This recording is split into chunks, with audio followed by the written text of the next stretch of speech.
हत्या अपने आप में ही दर्दनाक और भयानक होती है, लेकिन कई हत्याओं के कारण, तरीके और उनके पीछे की कहानी ज्यादा दिल दहला देने वाली होती है। आइए आइए आप लोग।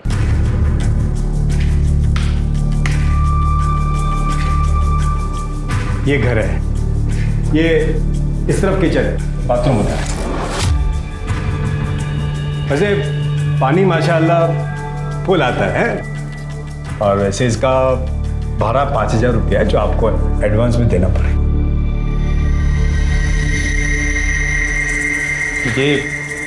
ये कमरा नहीं, वो लॉक ही रहता है। आप लोगों को वहां पर रखा होगा तो 3,000 एक्स्ट्रा भाड़ा लगेगा। नहीं, 8,000 बहुत ज्यादा हो जाएगा। नहीं, वैसे कभी आपको ऐसा यूज करने का जरूरत पड़ गया तो कर सकते हैं थोड़ा टाइम के लिए। खाली मेरे को एडवांस में बोल देना। हाँ, ये आपका एडवांस। ओके, ठीक है, चलता है मैं, हैं?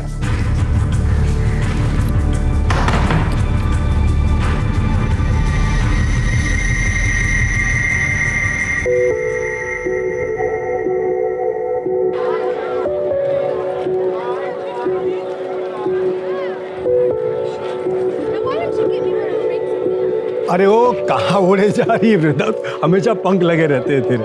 और चाचा नए बढ़ोतरी। हाँ बेटा, क्योंकि मेरी तेरे जैसी बेटी है ना, तो अल्लाह ताला ने मुझे बहुत बरकत दी है। देख, मुझे आज मुंबई जाना है, तो तू यहाँ से सीधे किचन में जाएगी, ठीक है? भूलना मत। क्या चाचा, पहले कभी कोई काम भूली क्या मैं? गलती हो गई मेरी अम्मा, आगे से नहीं बोलूंगा। जा अभी।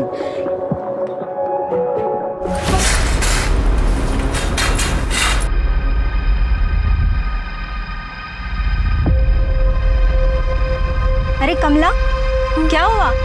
अरे ये लोग इधर नए नए रहने को आए ना, तो मैं सोची जाके पूछ लूं कुछ मदद भी तो नहीं चाहिए। पर ये तो आते ही पर्दे और गेट सब बंद कर लिए। अरे समझा करना, नई नई शादी हुई उन दोनों की, तो दरवाजे खिड़की बंद करके बैठेंगे ना अभी।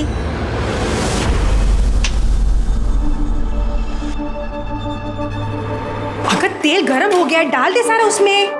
तेरा हुआ कि नहीं डालना है उसमें, गर्म हो गया तेल।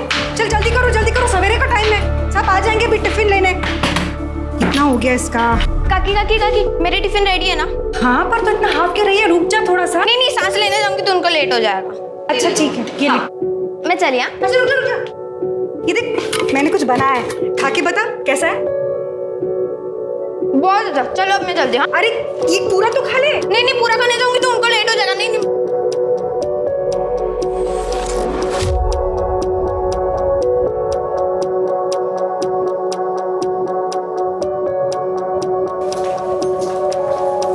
टिफिन। अरे सर, कहाँ भाग रही है? ये हाथ पीछे रख। आखिरी बार बोल रही हूँ कमलेश, दोबारा ऐसी गलत बात की ना तो उस्मान चाचा को बोल दूंगी।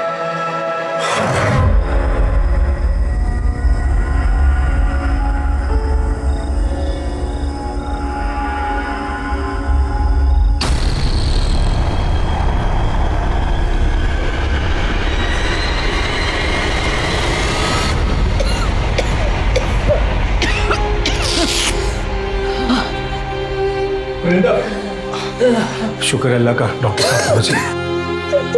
नहीं बेटा, ऐसे रोते नहीं बेटा। देखो डॉक्टर साहब आ गए ना, वो तुम्हारी आई की टीबी ऐसे चुटकी बजाती ठीक कर देंगे। क्यों डॉक्टर साहब? हाँ, मैंने दवाई तो लिख दी है, जल्दी इनकी तबीयत ठीक हो जाएगी, चिंता मत कीजिए। ये आपकी फीस। जी शुक्रिया।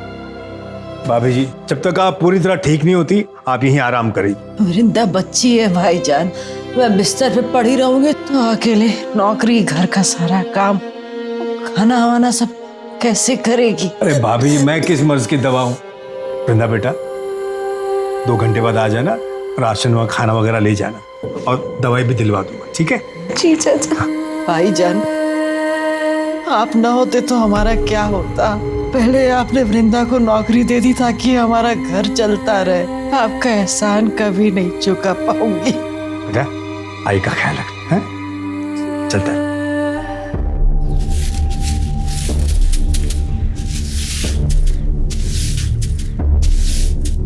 नमस्ते भाभी जी। नमस्ते। वो भाभी जी, आपसे एक छोटा सा काम था। वो क्या है ना, हमारे घर में एक कमरा है जिसमें ताला लगा हुआ है। उस्मान भाई ने बोला था अगर यूज़ करना है तो हम वो खोल सकते हैं। उनसे फ़ोन पे बात हो गई है, पर उन्हें आने में थोड़ा टाइम लगेगा। अगर आप मेरे साथ आ जाती तो वो मैं कमरा खोल देती। वो क्या है ना, कल ऐसा ना लगे ना कि कोई चोरी वोरी हुई है या कोई गड़बड़ है। चल सर। Thank you.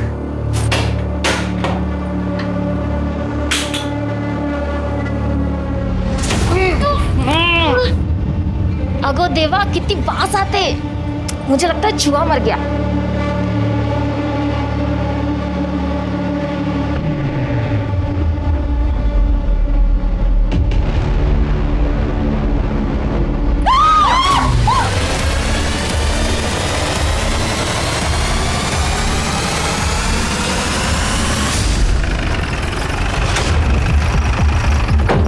साहब वो अंदर, आप लोग यहीं रुकिए।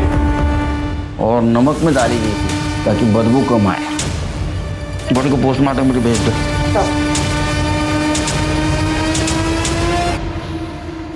ये रहो, अंदर आइए आप लोग। जी साहब। घर तुम्हारा है? जी साहब। ड्रम आपका है? नहीं सर, वो तो हमारे यहाँ आने से पहले उस रूम में पड़ा था सर। हमें कुछ सामान रखना था, इसलिए फिर हमने इनको बुला लिया सब यहाँ, और फिर इनके सामने ही हमने ताला तोड़ा। हाँ साहब, ताला तो इन्होंने मेरे सामने ही तोड़ा था। ताला क्यों तोड़ा? क्योंकि साहब इस रूम की चाबी मेरे पास नहीं है, इसलिए मैंने इनको बोला था कि जरूरत पड़े तो आप ताला तोड़ दें। घर आपका है ना? चाबी आपके पास नहीं थी? शायद सिंधे फैमिली के पास होगी चाबी, क्योंकि जब वो खाली करके गए तो ताला लगा के गए थे साहब। वो कब गए? 2 महीने तो हो गए होंगे ना उस्मान भाई। हाँ, तो 2 महीने से खाली है घर? अरे नहीं साहब, वो शिंदे फैमिली बहुत शानी निकली साहब। उनका 2 महीने का भाड़ा बाकी था जब वो घर छोड़ के चले गए, वो तो दिया नहीं। और जब मैं 15 दिन के लिए वर्धा गया तब उस बात का फायदा उठाकर मेरा घर उन्होंने काले फैमिली को भाड़े पे दे दिया बिना मेरे को बोले। और शिंदे फैमिली का तो कहीं पता ही नहीं है साहब। और कुछ दिन पहले वो काले फैमिली भी साहब ये घर छोड़कर चले गए। तब से लेके इन लोग के आने तक ये घर खाली पड़ा था साहब, अल्लाह गवाह है।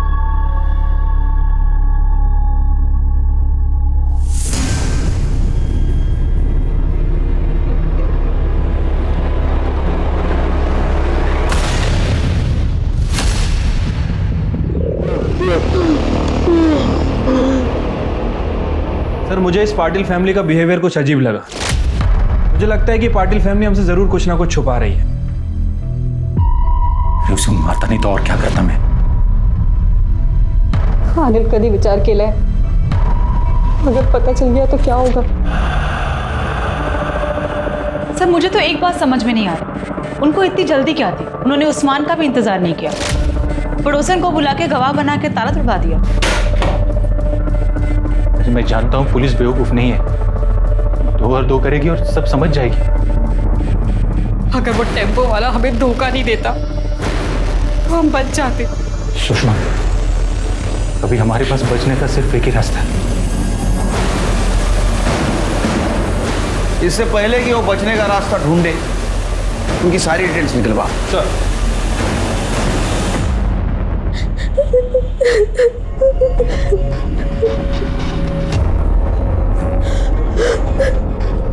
वृंदा, वृंदा, क्या हुआ बेटा? रो क्यों रही है बच्चे?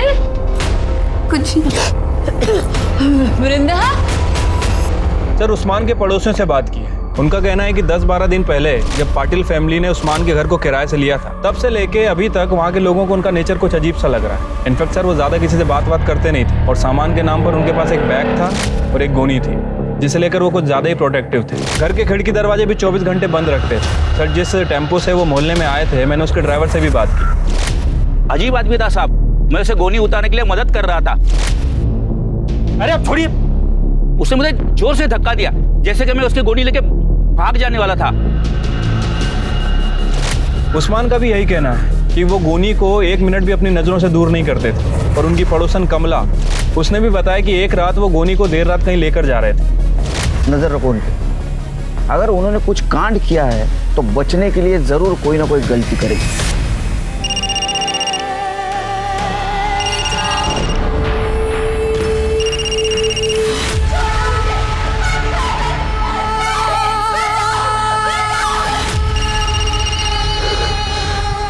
वृंदा, वृंदा, वृंदा, देख क्यों नहीं रही किसका फोन है? कब से बजे जा रहा है, उठाना।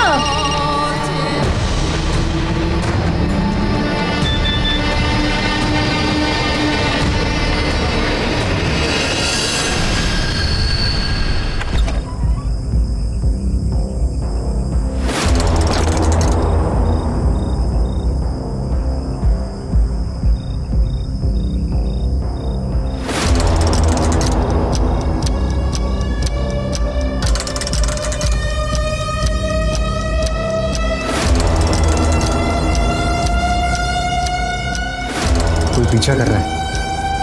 साहब साहब साहब कुछ खाने के लिए दो ना साहब। साहब तब से कुछ खाया नहीं है साहब। साहब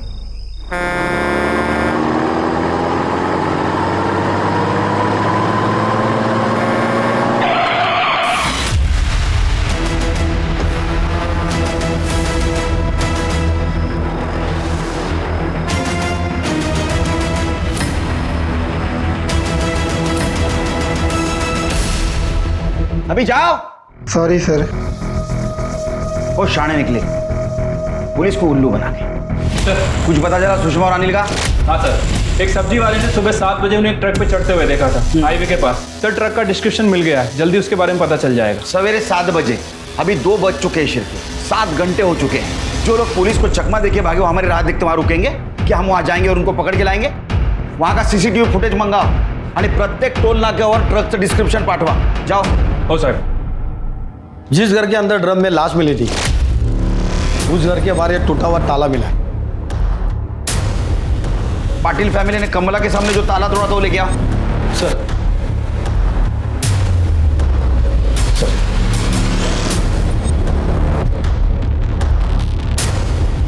हमारा शख्स सही निकला शिरकी। पाटिल फैमिली ने कमला के सामने जो ताला तोड़ा था एक नाटक था। असल में वो पहले ही एक ताला तोड़ चुके थे।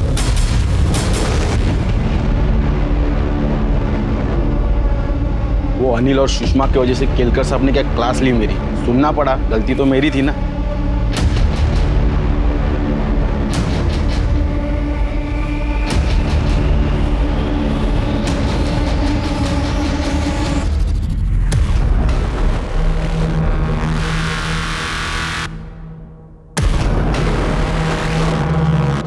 सर जो बॉडी हमें ड्रम में मिली थी उसकी पीएम रिपोर्ट आ गई है। लड़की की बॉडी है सर, उम्र 23 से 24 साल। बॉडी पर चाकू जैसी किसी चीज से 7 बार वार किया गया था। मौत का एग्जैक्ट टाइम तो नहीं बताया जा सकता, लेकिन एस्टिमेटेड टाइम 45 से 60 दिन के बीच का है। इसका मतलब शिरकी है, ये जो मर्डर हुआ ये जून लास्ट वीक या जुलाई 2nd वीक में हुआ। और ये भी पॉसिबिलिटीज है कि उस्मान के घर में जो औरत की लाश मिली पाटिल फैमिली के पहले जो किराएदार रहते थे उनमें से किसी की हो।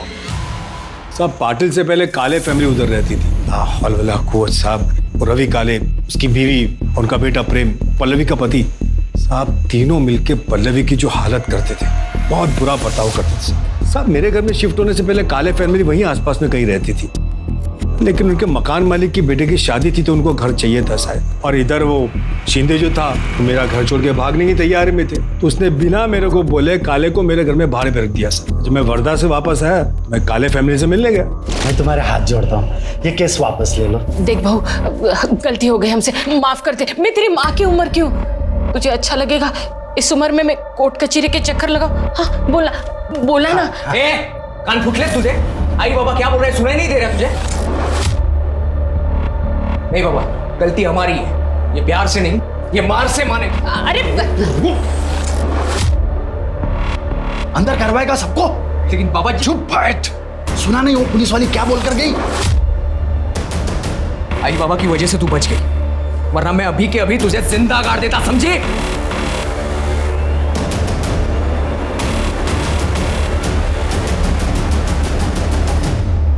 मेरे ख्याल से पल्लवी काले ने फिरार पुलिस स्टेशन में कंप्लेंट भी लिखवाई थी उनके खिलाफ। हाँ सर, पल्लवी ने 2 महीने पहले कंप्लेंट लिखवाई थी। मैडम मुझे बचा लो मैडम, वो लोग मुझे मार देंगे, मुझे बचा लो मैडम, मुझे बचा लो, वो लोग मुझे मार देंगे। सेफ हो, घबराओ मत, पानी।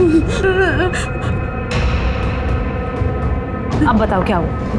जब से मेरी शादी हुई है मेरे ससुराल वाले रोज गाली सुनाते हैं, मारपीट करते हैं, कहते हैं और दहेज चाहिए। सास ससुर तुम्हें पीटते हैं और पति तुम्हें पिटता देखता रहता है, कुछ करता नहीं है वो?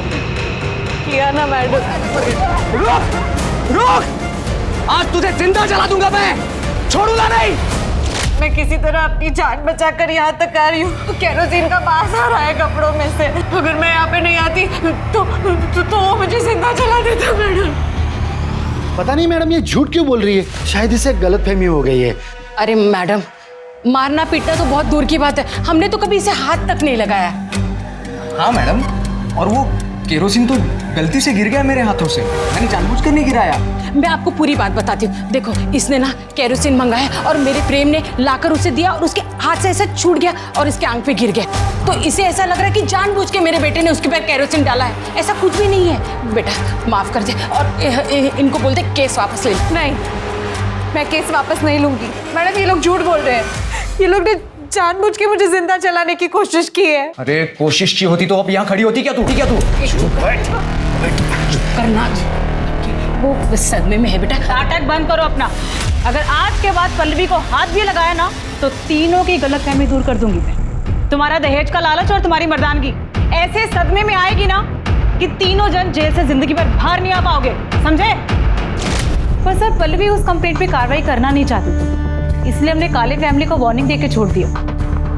साहब, पल्लवी ने उनके खिलाफ कंप्लेंट की थी, इसलिए वो लोग डर तो गए थे, लेकिन उसके बाद से पल्लवी के लिए उनकी नफरत बहुत बढ़ गई थी साहब। ये काले फैमिली की डिटेल्स दे दो। काले फैमिली की डिटेल मेरे पास नहीं है, शिंदे फैमिली की दे सकता हूँ। शिंदे से आपको काले की मिल जाएगी। साहब दोनों की आपस में बहुत पड़ती थी। यार कंफ्यूजन है, काले शिंदे दोनों फैमिली की डिटेल्स दे दो इनको। शिरके, ये पल्लवी के बारे में पूछताछ करो बस्ती में, सारी डिटेल्स चाहिए उसके मुझे।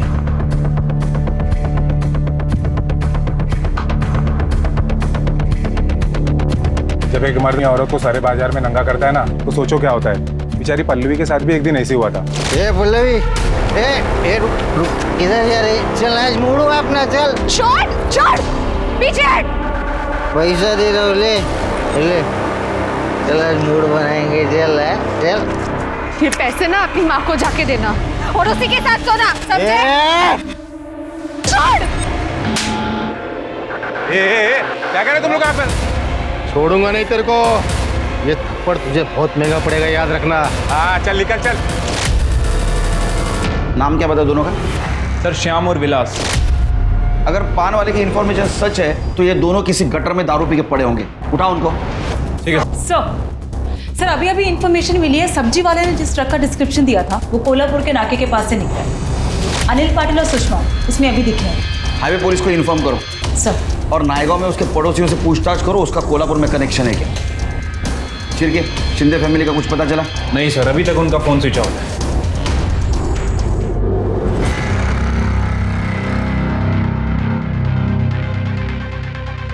सर एक हरकत नसेल तर विचारू का? तुम्हें 4 चमचे साखर का खाता? क्योंकि 4 चम्मच शक्कर की चाय दिमाग की बत्ती जलाए। सर ये लड़की मुझे बहुत अजीब सी लगती है। कुछ दिन पहले भी आई थी सर, लगता है कुछ कहना चाहती थी लेकिन अचानक भाग गई। तुम्हारे दिमाग की बत्ती नहीं चली? इसे कुछ पूछना जरूरी नहीं समझा तुमने? हो सकता है इस मर्डर के बारे में कुछ जानती हो, हमें कुछ बताना चाहती हो। लेके आओ उसे। जी सर।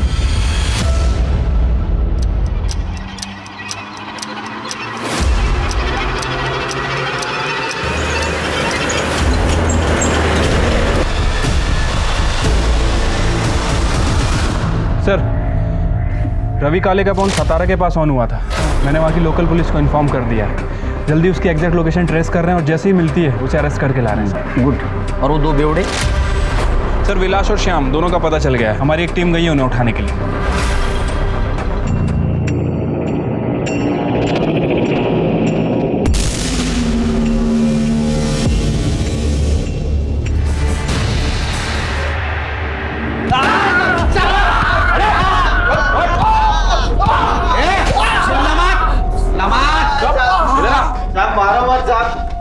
हमने कुछ नहीं किया साहब। साहब मत मारो साहब, हमने कुछ नहीं किया साहब, कसम से। पल्ले के ऊपर नजर थी ना तुम्हारी, उसने भरे मार्केट में थप्पड़ मारी थी तुम लोगों को। हाँ इसलिए तुमने बदला लिया, उसका मर्डर किया। साहब कसम से बोल रहे हैं अपन साहब, साहब अपन नहीं मारा उसको साहब। हमने नहीं मारा उसको साहब, कसम से नहीं मारा।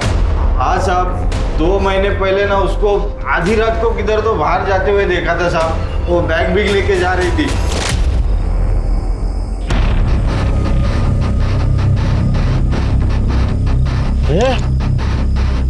ये वही है ना जिसने मेरे को थप्पड़ मारा था, ये देख वही है वो।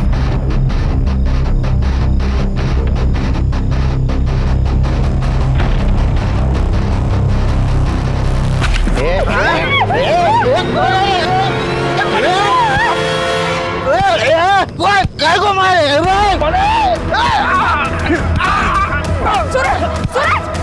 नहीं, छोड़ो, जाने दो, हम चलते हैं, चलो। सूरज, ये सूरज कौन है? वो साहब वो भाजी वाला है साहब, वो अपने बस्ती में वो भाजी बेचता था। सब अपने को बाद में मालूम पड़ा कि उसका और पल्लवी का लफड़ा है करके। मेरे को तो लगता है पल्लवी उसके साथ ही भाग गई होगी साहब, क्योंकि वो सूरज भी गायब है तभी से साहब। क्या डेट क्या थी? साहब तब इतना मालूम है कि वो जून महीने का आखिर था या तो फिर जुलाई का शुरू में था। फिर क्या? ये सूरज का नाम लेके हमको गुमराह करने की कोशिश कर। इन दोनों ने पल्लवी के साथ रेप किया, बाद में उसका मर्डर किया। दारू उतरेगी ना सब बोलोगे तुम। करने नींबू पानी पाता का आता नहीं पाजा। सिरके, अगर सच में उस दिन पल्लवी सूरज के साथ बाहर गई थी तो ये बॉडी पल्लवी की नहीं किसी और की हो सकता है। आप सही कह रहे हैं सर, हो सकता है ये बॉडी मिताली की हो। मिताली कौन? सर केशव शिंदे की बहू, जो कि काले फैमिली से पहले उस घर में रहती। सर सुरिंदा भोयर नाम की एक औरत है जो कि बस्ती में कम्युनिटी किचन चलाती है और उसका मालिक उस्मान।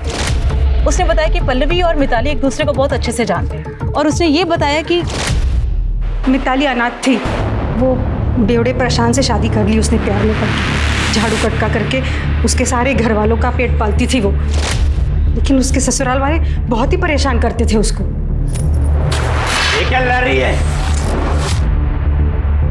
अरुला, चल निकल। ये इधर बस्ती के पास ही एक बैचलर लड़का है, उसके घर पे झाड़ू कटका करती थी। उसका नाम था कुछ मिलिंद वैद। बहुत ही कमीना लड़का था वो। घर का काम करके उसको 15,000 मिल जाता था और उतना चल जाता है उसको। फिर एक दिन उस मिलिंद ने उसके ऊपर जबरदस्ती किया।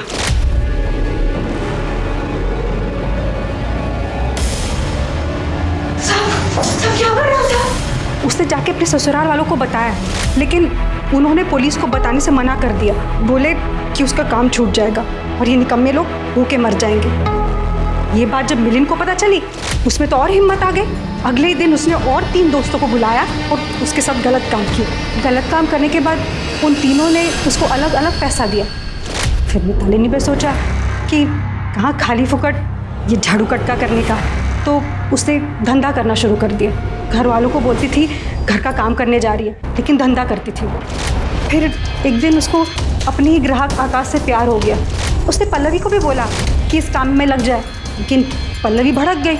खबरदार जैसी घटिया बात मेरे को दोबारा बोली है तो, और तू भी ये घटिया काम छोड़ दे, वरना तेरे ससुराल वालों को जाके बोल दूंगी और फिर तुझे घर जाके मुंह खोलेगी ना तो काट दूंगी तुझे।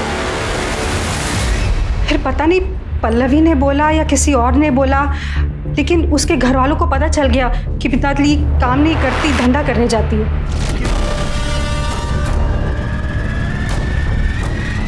बहुत तमाशे हुए। फिर अगले दिन वो शिंदे लोग घर छोड़ के चले गए।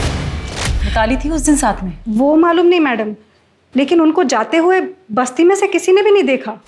तो हो सकता है वो बॉडी मिताली की। ये शिंदे फैमिली ने मिताली को मार दिया, उसको ड्रम में डंप कर दिया। सर ऐसा भी हो सकता है कि पल्लवी को मिताली का सच पता चल गया, यही बात उसने उसके ससुराल वालों को बता दी। गुस्से में आकर मिताली ने पल्लवी का मर्डर कर दिया, उस बॉडी को ड्रम में डाल दिया और वहाँ से निकल गई हो। सर एक बात और हो सकती है, सर पल्लवी और सूरज का किसी बात पे झगड़ा हुआ हो और सूरज ने पल्लवी को मार के उसकी बॉडी को ड्रम में ठिकाने लगा दिया। होने को तो कुछ भी हो सकता है। हमारे सामने थ्योरीज बहुत है, लेकिन पक्का सबूत नहीं। अब हमें ये पता करना है कि लाश किसकी है, और ये भी पता करना है कि जो जिंदा है वो कौन है और कहाँ। उस्मान की खोली में ड्रम में मिली औरत की लाश ने पुलिस के होश उड़ा दिए थे। किसकी हो सकती थी ये लाश? पल्लवी की। अब एक नया नाम सामने था, मिताली। इसी दौरान विरार पुलिस को पता चलता है कि 2 महीने पहले सतारा में एक मिसिंग कंप्लेंट दर्ज करवाई गई थी, जो और किसी की नहीं बल्कि मिताली की थी और शिंदे परिवार ने लिखवाई थी। सारी थ्योरीज और संभावनाओं के बाद अब भी बड़ा सवाल यही था कि मरने वाली औरत कौन थी और उसे किसने और क्यों मारा था। सर, हमारी टीम ने शिंदे फैमिली को अरेस्ट कर लिया है, वो उन्हें इधर लेके आ रहे हैं। साहब, हम 14 जून के रात को विरार से निकले थे सातारा के लिए टेम्पो से, लेकिन रात को मिताली कब टेम्पो से भागी हमें पता नहीं चला। जब हम सातारा पहुंचे ना, तभी हमको पता चला कि वो हमारे साथ नहीं है। तभी हम लोग ने उसकी मिसिंग कंप्लेंट वहाँ लिखवाई थी। साहब, आकाश के बारे में पता था? हाँ साहब, वो उधर ही हमारी बस्ती में रहता था, हमें लगा वो उसके पास गई होगी। उस्मान चाचा के उस रूम को ताला लगा क्यों भाग गए थे तुम? नहीं साहब, हम लोग भागे नहीं थे, उल्टा हमारा ही कुछ सामान वहाँ पड़ा हुआ था। क्या बताऊँ साहब आपको, हमारा बेटा परेशान, उसकी शराब की लत छुड़वाने के लिए हम उसे सातारा लेके गए थे, लेकिन 15 दिन पहले उसकी मौत हो गई और उसके अंतिम कार्य के लिए हम लोग वहाँ रुके थे साहब। इसीलिए हम लोगों का मोबाइल नहीं लग रहा था साहब। रही बात रवि गाड़ी की, तो उसे वो जगह हम लोग ने तब इन्हें दी थी जब तक हम लोग वापस ना आते। हम लोग सच बोल रहे हैं, हम लोग बहुत सीधे साधे लोग हैं साहब। सीधे साधे लोग हैं तुम कितने सीधे और कितने साधे हो सब पता है हमें। तुमने मिताली के साथ क्या क्या किया ये भी पता है। मिलिंद के घर में उसको काम करने लगाया ना, इसके बावजूद भी तुम्हें पता था कि उसके साथ रेप हुआ है, और जब ये गलत काम वो खुद की मर्जी से करने लगी, उसको मारा पीटा, उसका पैसा लेके तुम भाग गए। एक मासूम सीधी सादी लड़की तुम्हारे वजह से इस दलदल में फंस गई और अभी तक वो गायब है। उस्मान चाचा के जिस रूम को लॉक लगा था उसमें तुम्हारा सामान नहीं, मिताली की लाश। तुमने मारा मिताली को। नहीं साहब, हम लोग ने नहीं मारा साहब उसे। हम सच बोल रहे हैं, हम लोगों ने नहीं मारा उसे। या ऐसा नहीं सुधरेंगे, बहुत मोटी चमड़ी वाले। स्मिता घेऊन जायला बंदोबस्त करायचा। नहीं साहब, तो कितना सीधा है दिखा। शिरके सर, पता करो कितना सच बोल रहे हैं। अगर मिताली और आकाश 3 महीने से यही है तो उस्मान चाचा के कमरे में जो लाश मिली वो पल्लवी की हो सकती है। हमें जल्द से जल्द इस मिताली को ढूंढना होगा। सूरज का क्या हुआ? सर, काले फैमिली जब से विरार से शिफ्ट हुई है, सूरज का भी कुछ पता नहीं चल रहा है। कहाँ गया है किसी को कुछ पता नहीं है, लेकिन सर हम पूरी कोशिश कर रहे हैं, जल्दी ढूंढ लेंगे उसे। सर, इचलकरंजी पुलिस ने अनिल और सुषमा को पकड़ लिया है, वो उसे यहाँ लेके आ रहे हैं।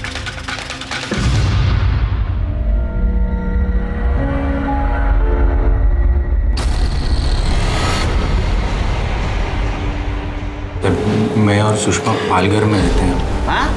पालघर में मैं और सुषमा पड़ोस में रहते। हाँ। सुषमा की शादी सर वो अजीत जयकर नाम के गुंडे से हुई थी। हम दोनों एक दूसरे से बहुत प्यार करते थे, इसीलिए हमें डर भी लगा रहता था कि ये बात अगर इसके पति को पता चल गई तो वो क्या कर देगा सर। इसलिए फिर हम दोनों ने सर कोल्हापुर भाग जाने का फैसला किया। 3 अगस्त की रात को सर ये अपने सास के सारे जेवर लेके मेरे पास आई और फिर हम लोग कोल्हापुर जाने के लिए टेम्पो ढूंढने के लिए मंडी में गए। भाऊ, कोल्हापुर के लिए टेम्पो तो अभी 15 मिनट पहले ही निकला और अब अगला मिलना मुश्किल है। ये किसका टेम्पो है? मेरा है। ये कहाँ जा रहा है? विरार। रोज रात को कहाँ जाते थे? कोल्हापुर जाना था ना सर, वो टेम्पो ढूंढने जाते थे हम। एक रात जब अनिल टेम्पो ढूंढने गए और मैं घर में अकेली थी तो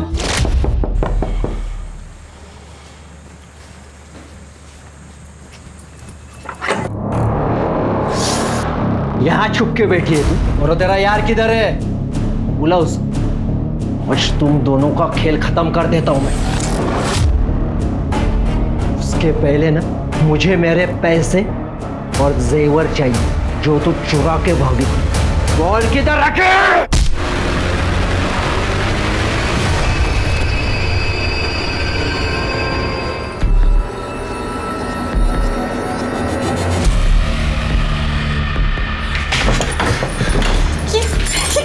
यहाँ पे अरे इसे ठिकाना लगाना पड़ेगा ना, नहीं तो पकड़े जाएंगे हम। हाँ? ये इसे अभी के लिए यहाँ छुपा देते हैं, फिर फेंक देंगे कहीं।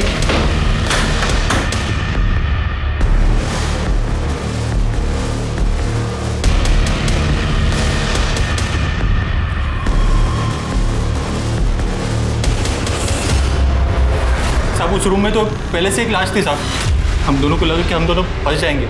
मैं मैकेनिक हूँ इसलिए मैं जानता हूँ बिना चाबी के गाड़ी कैसे चालू करते हैं। हम दोनों जैसे तैसे करके वो बॉडी को बाइक पे रखा और फिर गाने लगाने के लिए हम लोग निकल पड़े। वो सब होने के बाद सब हम लोग कोल्हापुर के लिए भाग गए। हाईवे पे ईचल करंजी का ट्रक मिला, हमने उस ट्रक से लिफ्ट लिया और ईचल करंजी पहुंच गए।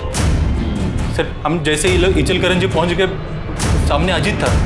हम दोनों तो डर गए कि ये जिंदा कैसे बचा, लेकिन वहाँ के लोगों ने उसे पकड़ लिया और पुलिस के हवाले कर दिया। और वो उधर इचलकरंजी पुलिस स्टेशन के कस्टडी में, और तुम्हारे ऊपर अजीत के अटेम्प्ट टू मर्डर का चार्ज लगा। सर जंगल में एक लाश मिली।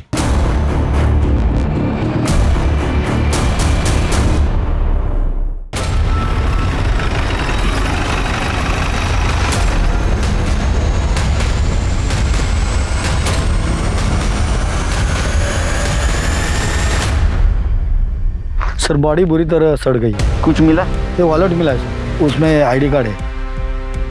सूरज यादव? सूरज यादव मतलब पल्लवी का बॉयफ्रेंड?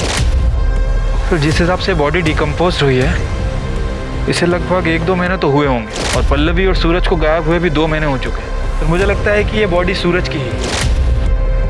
पंचनामा करा और देखो आसपास और कुछ मिलता है।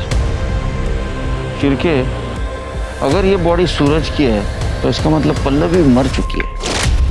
हो सकता है सर, क्योंकि पल्लवी को भी गायब हुए 2 महीने से ज्यादा हो चुके हैं।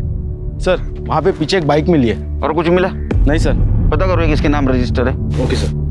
चिरके, हो सकता है ये बाइक सूरज की हो, या ऐसा भी हो सकता है कि जिसने सूरज को मारा उसकी हो। उसने सूरज को मार दिया, बॉडी को यहाँ डंप कर दिया और बाइक को छोड़ कर निकल गया। ये भी हो सकता है कि काले फैमिली को इन दोनों के भागने का प्लान पता होगा। उन्होंने पल्लवी को मारा, ड्रम में डंप कर दिया, बाद में सूरज को मार दिया और यहाँ फेंक दिया। 1 मिनट सर। हेलो, ठीक है सर। काले फैमिली गिरफ्तार हो गई है, विरार पुलिस स्टेशन लेकर आ रहा है। वार्निंग थी ना तुम्हें कि अगर पल्लवी को कुछ भी हुआ तो जेल के अंदर कर दिए जाओगे। क्यों मारा पल्लवी को? मैडम हमने कुछ नहीं किया, हमने नहीं मारा उसे। अरे कुछ नहीं किया तो भागे क्यों? पल्लवी किधर है? नहीं पता साहब। 30 जून के शाम को वो मैं जल्दी लौटी हूँ ऐसा बोल के गई साहब, लेकिन लौटी नहीं साहब। उसके बाद में हमने देखा वो रुक्मिणी के सब गहने गायब थे साहब। अब बहू चोरी करके मुंह काला करके भाग गई साहब। उसके ऊपर वो उस्मान भाड़े के लिए पीछे पड़ा साहब। मेरा और शिंदे का बगाया भाड़ा मांग रहा था। हमने सोचा कि खोपोली में इसके रिश्तेदार रहते हैं तो उनके यहाँ पे चले जाते हैं, फिर देखेंगे बाद में क्या होता है, इसलिए चले गए साहब खोपोली। वो ड्रम किसका था? कौन सा ड्रम साहब? हाँ? वो जिस कमरे को ताला लगा था उस कमरे में ड्रम किसका था जिसमें एक औरत की सड़ी हुई लाश मिली? कसम से साहब, वो कमरे में क्या है हमको पता भी नहीं। वो कमरे की तरफ हम जाते भी नहीं साहब। इतना बड़ा घर था, तेरे को कमरा नहीं दिखा? हमने उसे नहीं मारा है, मैं उसे जलाना नहीं चाहता था, मैं तो सिर्फ उसे डराना चाहता था। उसके बाप ने, बीकू ने हमसे कहा था कि वो शादी के बाद हमें पैसे देगा, लेकिन बाद में वो मुकर गया। वो मुकर गया इसलिए तूने भरे बस्ती में उसको बेचने की कोशिश की। वो नहीं मानी तो उसको मार दिया? नहीं साहब, मैं मानता हूँ मुझसे गलती हुई, लेकिन मैंने उसे नहीं मारा। सब पता चल जाएगा। लेके जाओ इनको और खूब मारो इनको। कहाँ फंसा रहे हो साहब? हम सच कह रहे, मारा नहीं उसे। इन लोगों ने पल्लवी के ऊपर जिस गहने चोरी का इल्जाम लगाया है उसके सारे डिटेल्स निकालो और पता करो चोर मार्केट या किसी ज्वेलर के पास वो बेचने गए थे। अरे पल्लवी का बाप भीकू, उसका और हमें जो लाश मिली है उसका डीएनए मैच करके देखो। ठीक है सर।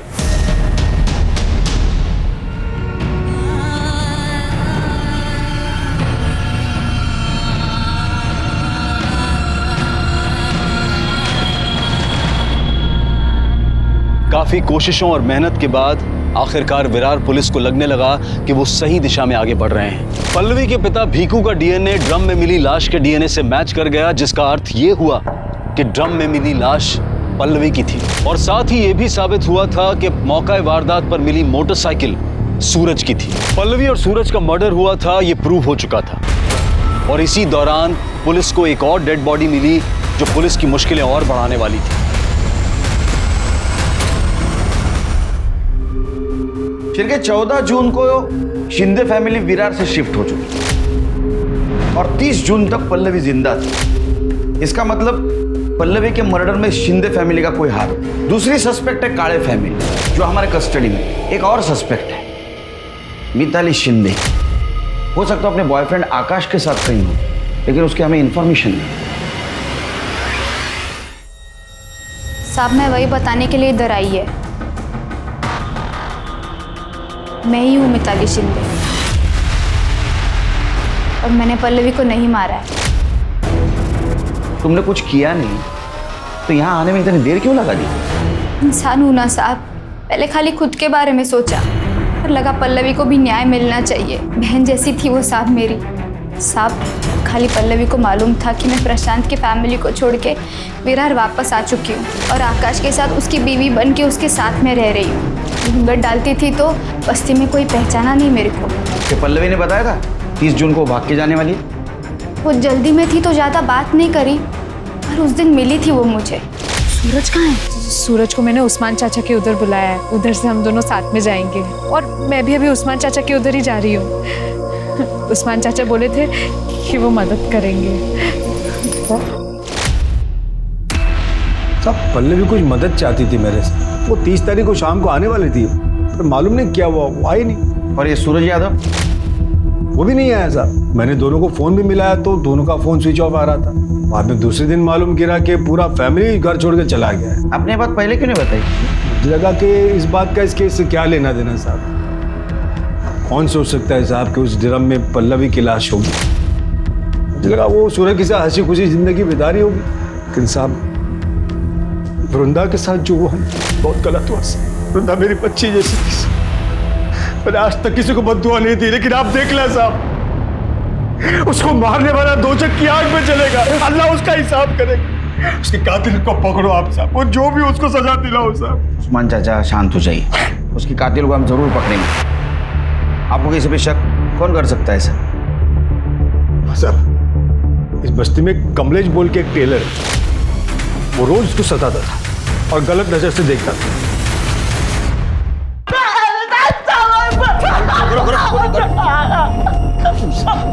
क्या कह रहे हो के साथ? क्यों मारा उसको? साहब मैं सच बता रहा हूँ, मैंने कुछ नहीं किया साहब। फिर झूठ बता फिर। सब सोना चाहता था मैं उसके साथ, पर सब मैंने उसको हाथ भी नहीं लगाया। कसम सर मैंने कुछ नहीं किया सर।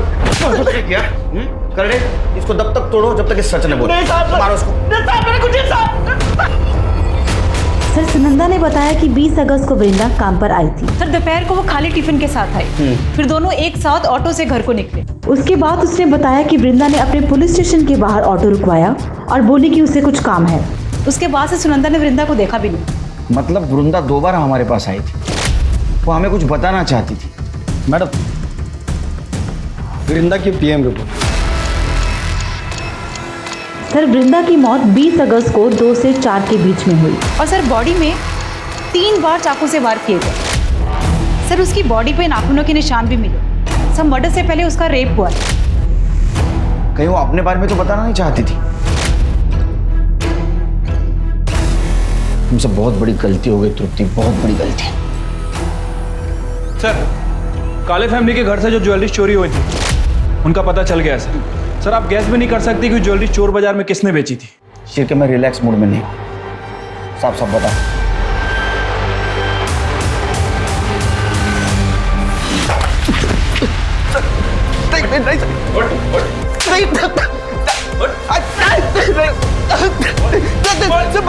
बताता हूँ क्या बताना पड़ेगा, बोल। सर नशे के साथ साथ सर सेक्स की लत कब लगी पता ही नहीं चला सर। मेरे को लड़की देख के सर एक ही चीज़ समझ में आने लगी। 1.5 महीने पहले पल्लवी आई थी सर अब्बू से मिलने। अब्बू थे ही नहीं घर पे, तो मुझे रोकने वाला भी कोई नहीं था सर। सोहेल ऐसा मत करो, मैं तुम्हारे हाथ जोड़ती।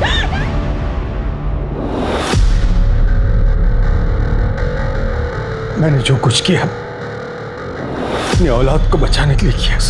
ये तेरे फालतू बेटे को बचाने के लिए तूने मासूम लोगों की जान ली। तेरे को तब समझ में नहीं आया वो भी किसी की औलाद है। मुझे मालूम था कि काले फैमिली मेरा घर छोड़ के भाग चुकी है। उसके बाद सूरज की लाश को भी मैंने उसी सूटकेस में डाला और जंगल में जाके फेंक दिया और उसकी मोटरसाइकिल को भी वहीं ठिकाने लगा दी। वृंदा को क्यों मारा? मारना पड़ा साहब। क्यों? इसकी वजह से। मुझे मालूम था इसको नशे के साथ साथ औरत की भी लत लग गई है, इसलिए मैं रोज खुद इसको घर पे धंधे वाली औरत बुला के देता था लेकिन उस दिन मैं भूल गया। गलती से मैंने वृंदा को घर बुला लिया राशन और दवाई के पैसे लेने के लिए, लेकिन मैं घर लेट पहुंचा और ये घर पे अकेला था। उस्मान चाचा, उस्मान चाचा, अरे मेरे को बुला के कहाँ चले गए? ये सब तेरे को पता था, फिर भी तू चुप बैठा ना। वृंदा मेरे को बताई थी साहब, मुझे सुहेल पे बहुत गुस्सा था, लेकिन वृंदा पुलिस में जाएगी ये सोच के मैं डर गया था। इसलिए मैंने उसको वो वीडियो बताया जो सुहेल ने बनाया था उसका, और बोला कि अगर तू पुलिस में जाएगी तो मैं तेरे को बदनाम कर दूंगा। सुहेल को वृंदा पसंद आ गई थी, वो जब मन करता उसको मैसेज करके बुला लेता, उसके साथ जबरदस्ती करता था, और तब वृंदा का भी गुस्सा बढ़ते जा रहा था। मैंने वृंदा को पुलिस स्टेशन के बाहर देखा और मैं डर गया। मैं उसके पास गया और मैंने बोला उसको, वृंदा बेटा तेरी आई की तबीयत बहुत खराब है, तू यहाँ क्या कर रही है? क्या हुआ? बेटा डॉक्टर ने उन्हें हॉस्पिटल में एडमिट करने को बोला है, तू चल मेरे साथ, मैं तुझे ले चल। फिर मैं उसको एक सुनसान जगह पे ले गया और क्या हुआ उस्मान चाचा? बेटा तुझसे एक बात करनी है। जी कहिए ना। समाज कार्य करता है ना तू। ये झूठी समाज सेवा करने के बजाय तुम्हारे फालतू लड़के को सुधारते ना तो बहुत समाज सेवा होती। तो समझा रहा हूं मैं। सिरके लेके चलो इन दोनों को। चल रहे। आज का एक ये सबक है उन सभी माता पिताओं के लिए जो अपने बच्चों की गलतियां छुपाते हैं, उन पर पर्दा डालते हैं और उन्हें ही नहीं खुद को भी अपराधी बना लेते हैं। देखते हैं हमारे आज के एपिसोड की दूसरी कहानी। अम्मा, पापा के कहने पे हम आपसे दूर रहे, लेकिन अब हमसे जबरदस्ती नहीं बर्दाश्त हो पाएगी। बेटा तुम्हारी पापा हमारी सुनते कहाँ हैं? हमारा बस चलता तो हम तुमको दूर जाने ही नहीं देते। पापा पापा। हाँ बेटा। पापा गुड़िया दीदी को नहीं जाना है, आप मान जाओ ना। तुम दोनों मिलकर का पट्टी पढ़ा रहे हो प्रतिमा को? अरे हम लोग का पट्टी पढ़ाएंगे? गुड़िया का भाई है, इसको भी तो अपना बहन का दुख तकलीफ दिखाई देता है। अरे हम कोई जल्लाद थोड़ी ना है, वहां रह के गुड़िया को कम से कम भरपेट खाना तो मिलता है। तुम चेहरा देखो ही का, देखो ना कैसे चमक रहा है। और वैसे भी गरीबी हम सबका नक्शा बिगाड़ दिए है। ये ले बेटा, रख ना, रास्ते के लिए है। और सुन, अगर तुम नहीं जाती तो क्या तेरा भाई कभी स्कूल जा सकता था? हाँ बेटा, तेरी बदौलत ही तो हम भुखमरी से लड़ पाए हैं। सच बोल रहे हैं। मोह ममता से पेट नहीं भरते हैं। दीदी अब मत जाओ ना। बेटा ये अगले महीने दोबारा आएगी, है ना? अभी जाने दे, चल बेटा। प्रतिभा को संभालो, बेकार में बस निकल जाएगी। चल।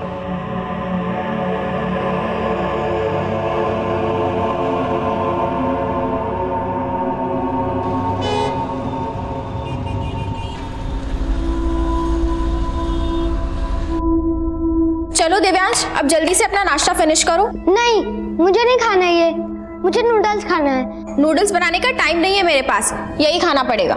चलो खाओ। दीदी आप आ गई, मुझे नूडल्स खाना है। नमस्ते मैडम। नमस्ते भैया।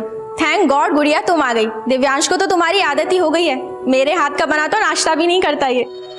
अरे ब्रजेश कैसे हो? नमस्ते मालिक, बस कृपा है आपकी। ब्रजेश भैया, गुड़िया के बिना तो हमारा घर ही अधूरा है। गुड़िया ने भी हमको बताया कि कैसे एक माँ के जैसा ख्याल रखती हैं आप इसका। नीता मैं जा रहा हूँ, नाश्ता करवा के भेजना। नहीं साहब, हमारी बस का टाइम हो रहा है, बस हमारा काम हो जाता तो। ओह हाँ हाँ, पकड़ो।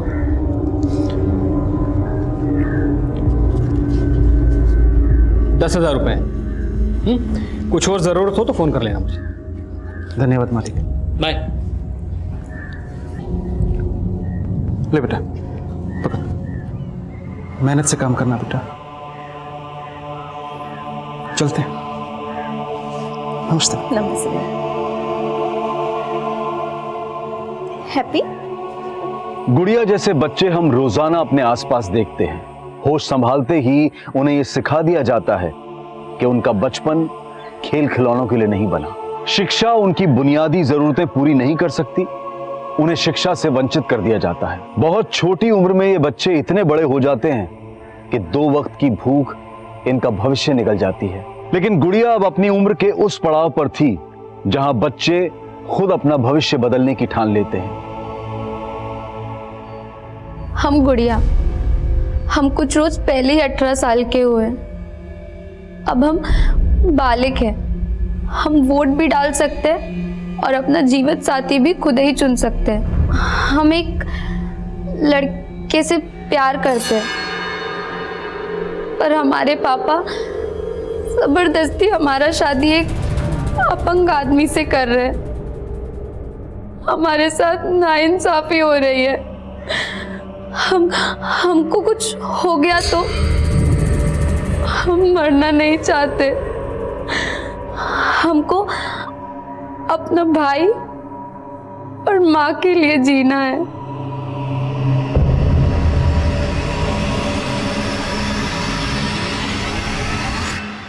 Hello and welcome to my show Ritesh live. आबो हवा के साथ साथ शहर का माहौल भी खराब हो चुका है। एक लड़की जो छोटे से गांव से आती है, रिपोर्टर बनने का सपना ली, वो सपना साकार करने वो शहर आती है, और क्या होता है उसके साथ? जॉब का झांसा देकर रेप किया जाता है। आज मैं बेनकाब करने आया हूं उस टीवी चैनल के मालिक वीरेंद्र कक्कड़ को। ये है वो वीरेंद्र कक्कड़ जो खुलेआम बेरोक-टोक घूम रहा है, कोई पूछने वाला नहीं। लेकिन वीरेंद्र कक्कड़, मैं ऐसा होने नहीं दूंगा। I challenge you Virendra Kakkar कि उस लड़की को इस शो के माध्यम से मैं इंसाफ दिलाऊंगा और तुम होंगे जेल के पीछे, सलाखों के पीछे होगे तुम।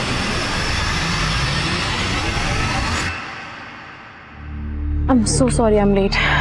बोलो सुजाता, मेरे पास ज़्यादा वक्त नहीं है। क्यों? जॉब लग गई क्या तुम्हारी भी? मुद्दे की बात करें, क्यों बुलाया मुझे यहाँ? Nikhil, I need you. I want you to come back. See, मैं ये न्यूज़ पोर्टल अकेले नहीं संभाल सकती। लेकिन अगर मैंने तुम्हारे साथ काम किया ना, तो तुम्हारा वो सनकी पति मेरे साथ कुछ भी कर सकता है। उसको मैं भी तो झेल ही रही हूँ ना। मुझे अपनी जिंदगी प्यारी है, कल वो मुझे जान से मार देगा तो मैं क्या करूँगा? निखिल कैसी बात? एक सेकंड निखिल, इम्पोर्टेंट कॉल है। सुजाता तुम ले लो कॉल, लेकिन मुझे जाना है, मैं यहाँ पे खड़ा नहीं रह सकता।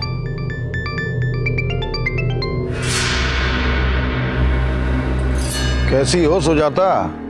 आपने मेरा हाल चाल पूछने के लिए तो कॉल नहीं किया होगा ना वीरेंद्र सर? ये एटीट्यूड इसलिए तो नहीं कि तुम्हें रितेश की बीवी होने का गुरूर हो गया? पहचान तो मुझे तब भी नहीं मिली सर जब मैंने आपके साथ काम किया था, और ना ही मैं चाहती हूँ कि लोग मुझे रितेश की वजह से पहचाने। देखो सुजाता, तुम्हारा एम्बिशन मझधार में है और तुम्हारा पति ओवर एम्बिशियस है। मुझे बदनाम करने की कोशिश कर रहा है, उसे वहीं का वहीं रोक दो, मैं तुम्हारा कोई ना कोई फायदा करा दूंगा।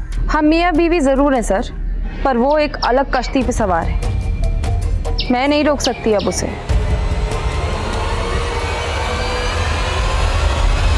सर, आज की शो की टीआरपी सारे रिकॉर्ड्स तोड़ देगी। You are rocking sir.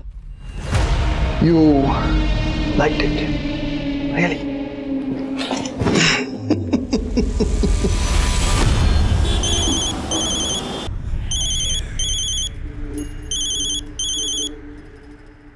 हाँ ब्रजेश बोल। मालिक, गुड़िया कहाँ है? तुम्हारे पास ही तो भेजा उसे। क्या मजाक कर रहे हैं मालिक? सुबह से बस अड्डे पर खड़ा हूँ, लखनऊ से आने वाली 4 बसें गुजर चुकी हैं। अरे तुमने ही तो कहा था उसे बस में बिठा दूं, तो बिठा दिया। अब मेरा दिमाग क्यों खराब कर रहे हो? अम्मा, गुड़िया दीदी ने कहा था इस बार वो आएंगी तो मुझे साइकिल दिलवाएंगी। अरे पहले उसको घर तो आ जाने दो। शोभा, शोभा, गुड़िया आई क्या? अरे ये क्या कर रहे हैं आप? आप ही तो गए थे उसको बस अड्डे से लाने। शोभा, गुड़िया खो गई है, उसका कहीं पता नहीं चल रहा है। क्या कह रहे हैं हम?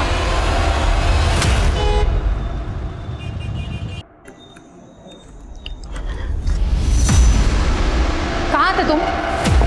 मैं कब से तुम्हें फोन कर रही हूँ, तुम मेरा फोन क्यों नहीं उठाते हो? कितनी बार मैंने तुमसे कहा है कि टिपिकल बीवियों वाली बातें मुझसे मत किया करो।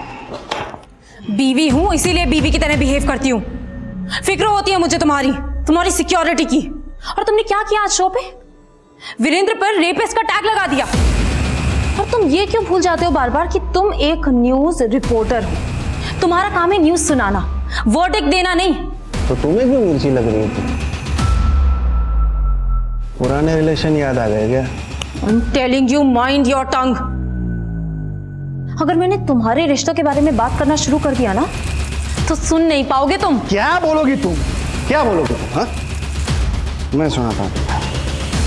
अभी अभी एक लड़की के साथ सोकर आया हूँ। ये देख रही हो, ये तुम्हारी जगह है। चलो हटो हटो।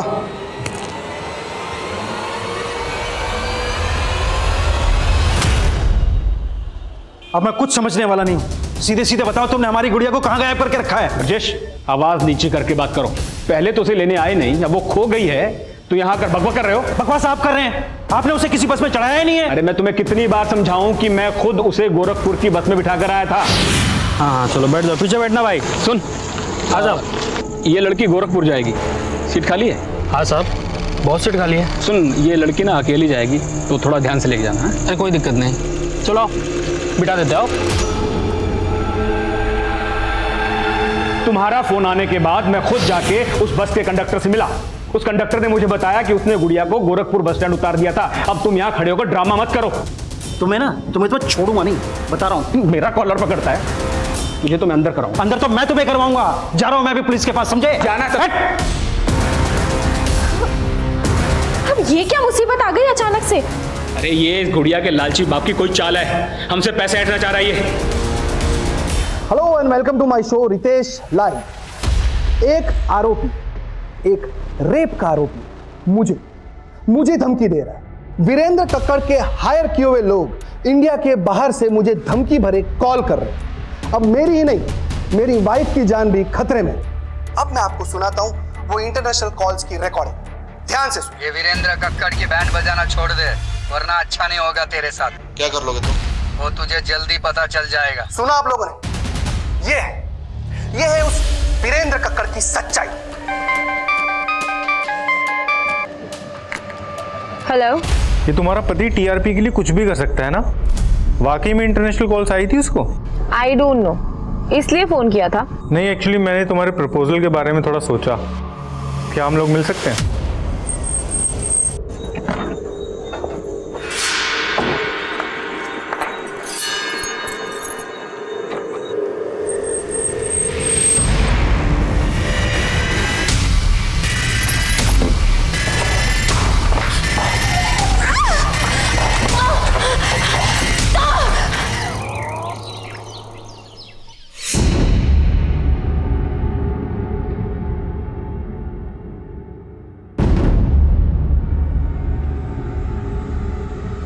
गुड़िया,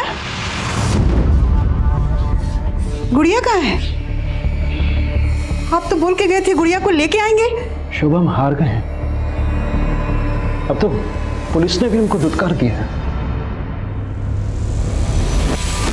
भले हम ज्यादा मजदूरी कर लेंगे, बाकी हम अपना बेटी को अपना आंख से दूर नहीं भेजेंगे। हमारी भी आंखों का तारा है गुड़िया, लेकिन हम ममता के मुंह में अंधे नहीं हुए हैं। 10,000 रुपये महीना मिलेंगे इसे।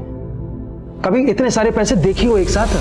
हम तो ममता में अंधे थे, पर आप लालच में अंधे थे। अगर हमको हमारी गुड़िया नहीं मिली ना तो हम आपको कभी माफ नहीं करेंगे, कभी माफ नहीं करेंगे, कह देते हैं।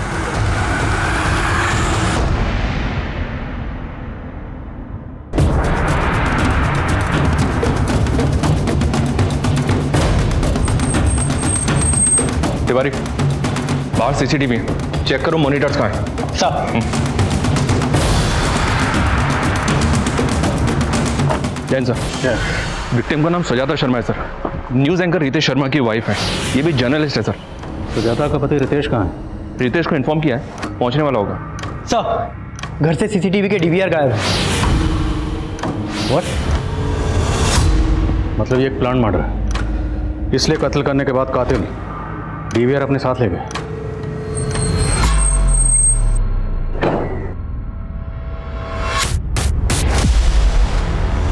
बॉडी को अर्ली मॉर्निंग पड़ोसियों ने देखा। कत्ल शायद रात में हुआ। रात को आप कहाँ थे? देखिए sir, I am a busy man. थक गया था तो रात को स्टूडियो में ही सो गया। और वैसे भी सुजाता 2 दिनों से लखनऊ में थी ही नहीं। सुजाता अगर 2 दिन से लखनऊ में नहीं थी तो कहाँ थी? अमन को माँ के पास छोड़ दिया, काम के लिए जा रही हूँ, 2 दिन लग जाएंगे। मुझे नहीं पता वो कहाँ गई थी। आप देश दुनिया की खबर रखते हैं, लेकिन आपकी खुद की बीवी कहाँ है 2 दिन से, वो आपको पता ही नहीं? देखिए सर, वो अपने सीक्रेट्स मुझसे शेयर नहीं करती थी।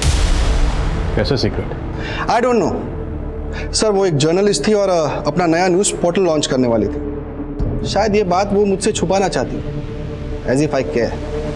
ये बात जानने में मुझे कोई इंटरेस्ट नहीं था। आपकी बीवी का कत्ल हुआ है, कत्ल किसने किया, क्यों किया, ये जानने में तो इंटरेस्ट होगा आपका। देखिए, घुमा फिरा के बात मत करिए। तो सीधा सवाल पूछेंगे आप मुझसे?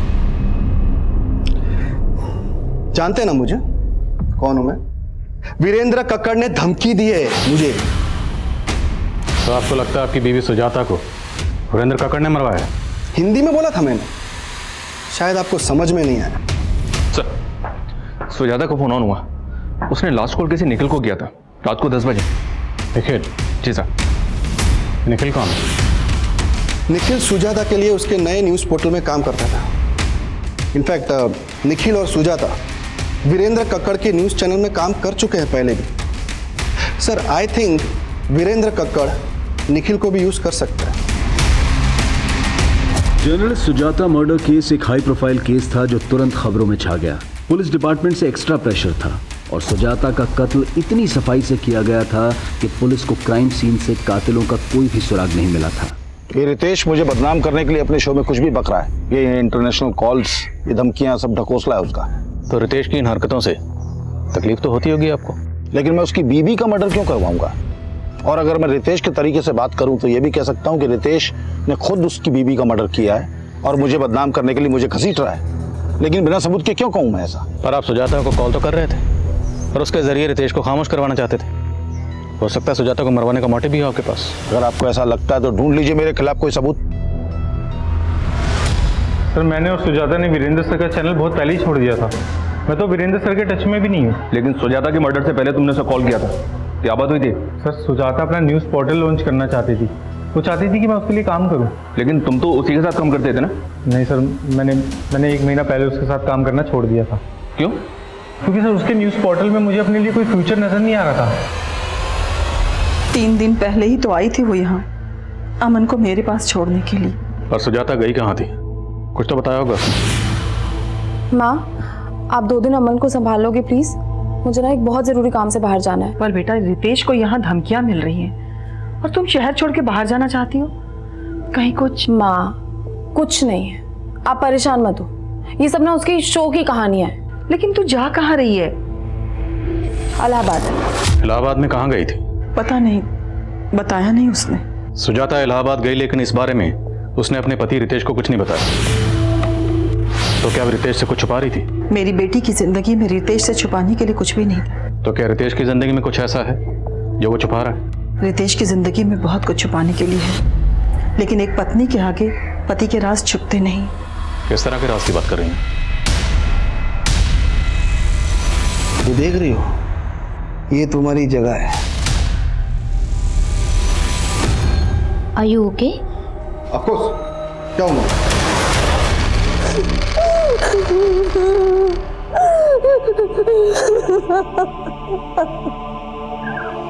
आपकी बेटी गुड़िया को ढूंढने के लिए हमारे एनजीओ से जो भी बन पाएगा वो हम करेंगे।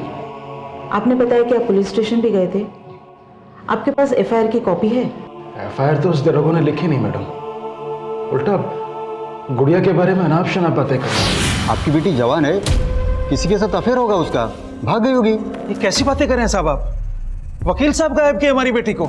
आपको पता है आप किस पे आरोप लगा रहे? इस शहर के सबसे बड़े लॉयर है वो।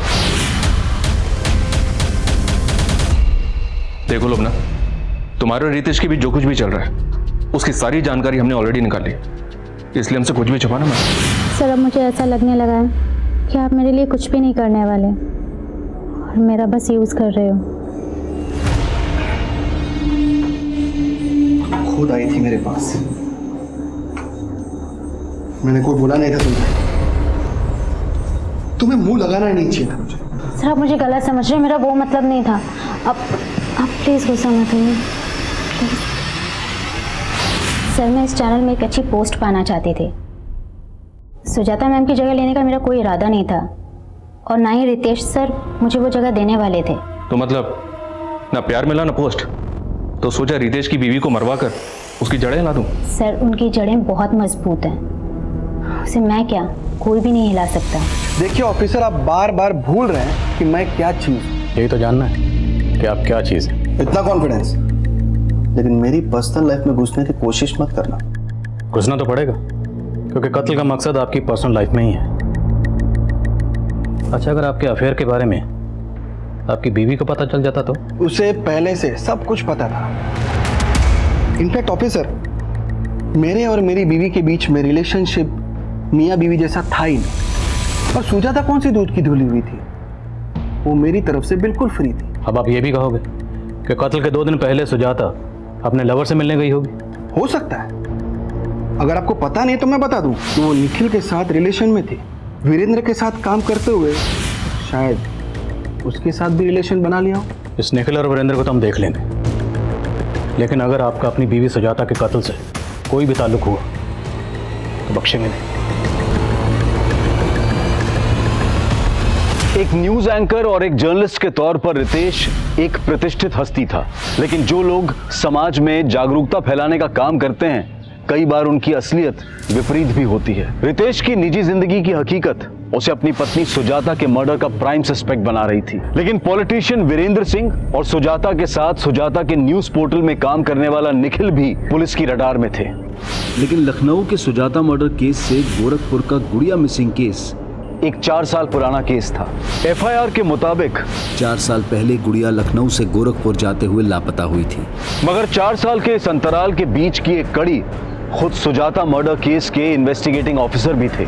4 साल पहले उस ऑफिसर का भी गुड़िया मिसिंग केस से सामना हुआ था। कहिए वंदना जी, कैसे याद किया? करीब 1 हफ्ता पहले आपके थाने में गुड़िया नाम की लड़की की कंप्लेंट आई थी। गुड़िया? जी। केस बहुत सीरियस है। वो 18 साल की बच्ची 1 हफ्ते से मिसिंग है। उसके फादर में एफआईआर लिखवानी चाहिए तो एफआईआर लिखवी नहीं गई। आई एम सरप्राइज कि ये आपके थाने में हुआ है। वंदना जी, मैं 1 हफ्ते के लिए कोलकाता गया था। लेट मी चेक, मैं आपको थोड़ी देर में कॉल बैक करता हूँ।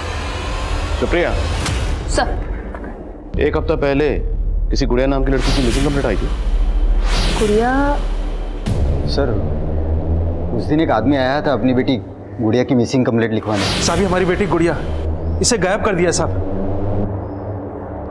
ऐसे कैसे गायब हुई? आप बैठिए और तसल्ली से बताइए क्या हुआ। वो एफआईआर लेकर मेरे कैबिन में आ।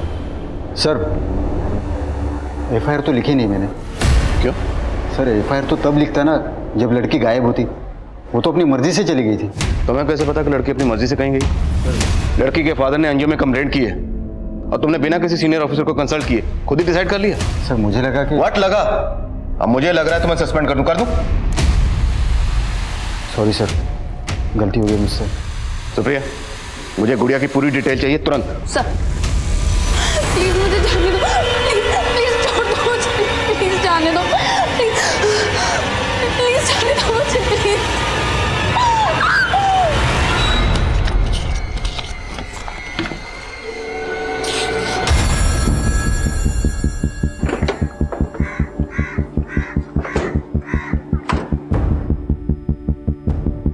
सर, हम तो खुद गुड़िया के लिए परेशान थे, उसकी मिसिंग कंप्लेन लिखवाना चाहते थे और उसके फादर ने तो उल्टा हम ही पे एलिगेशन लगा दिया।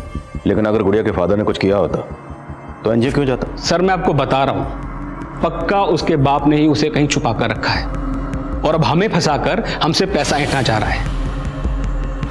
एक नंबर का लालची आदमी है सर, वो पैसे के लिए कुछ भी कर सकता है। इवन वो गुड़िया उससे खुद तंग थी। इस बार जब वो आई तो उसने अपनी तकलीफ हमसे शेयर भी की। साहब, इस बार जब हम गांव गए तो हमारे पापा हमारी शादी की जिद पकड़ ली। वो हमारा शादी एक अपंग आदमी से करवाना चाहते हैं। और इस बारे में तुम्हारी माँ का क्या कहना है?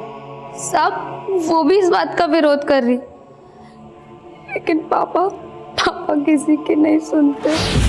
और जब इस बारे में मैंने ब्रजेश से बात करनी चाहिए तो वो उल्टा मुझसे पैसे मांगने लगा गुड़िया की शादी करवाने की। साहब, 1 साल से वो आप लोगों की सेवा कर रही है, उसकी शादी में कम से कम 1 लाख की तो मदद करनी चाहिए आपको साहब। अरे कैसे बाप हो तुम? अपनी बेटी की शादी उसकी मर्जी के खिलाफ एक अपंग आदमी से कर रहे हो? साहब, एक बात बोले, अगर आप बुरा ना माने तो ये हमारे घर का मामला है और आप दखल मत दीजिए। सर मैं तभी समझ गया था कि उस आदमी को समझाना नामुमकिन है, और ये बात तो वो कभी बर्दाश्त नहीं करता कि उसकी लड़की उसकी मर्जी के खिलाफ किसी दूसरे लड़के से शादी करे। तो दूसरा लड़का कौन? उसके गांव में कोई लड़का था जिसे वो पसंद करती थी। लेकिन वो लड़का कौन है?